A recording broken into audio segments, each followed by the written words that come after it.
Isang mapagpalang araw po sa ating lahat. Ako po si Nicole Castillo and welcome po sa aking daily devotion. So, ang topic po natin ngayon is Jesus, the Gate. When Jesus declares himself as the gate, he means that he alone is the rightful entrance in God's salvation and the secure refuge of his people. In shepherding culture, the shepherd himself would lie across the opening of the pen, becoming the gate. This emphasizes the access to life is found only through him and that God graciously calls and brings people into his fold through Christ. So ayon po sa John chapter 10 verse 7 to 10, therefore Jesus said, very truly I tell you, I am the gate for the sheep. All who have come before me are thieves and robbers, but the sheep have not listened to them. I am the gate, whoever enters through me will be saved. They will come in and go out and find pasture. The thief comes only to steal and kill and destroy. I have come that they may have life and have it to the full. So ayon po sa ating katuruan, Jesus is the gate of the sheep.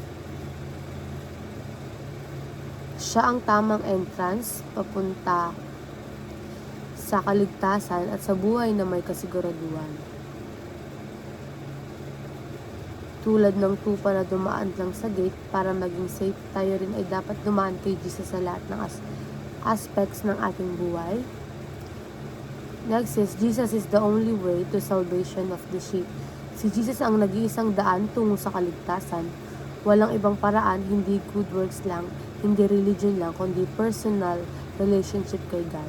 Kapag sinunod at tinanggap natin siya, tiyak ang kaligtasan ng ating kaluluwa.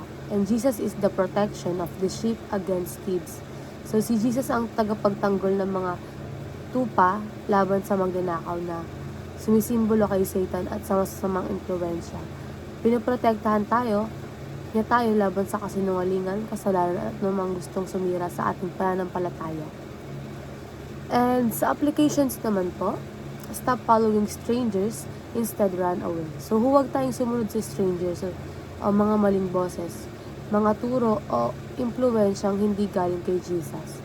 Kapag may narinig tayong taliwas sa salita ng Diyos, lumayo agad gaya ng tupa na tumakbo palayo sa hindi kilalang boses. And next is, stay away from Satan's temptations. Iwasan ang mga tukso ni Satan, kasalanan, bisyo, pride at distractions na inilalayo tayo sa Diyos. Manatiling alert at manalangin palagi para hindi tayo mahulog sa bitag ng ahon. And stick with the flock of Jesus Christ. And ayun lang po, maraming salamat.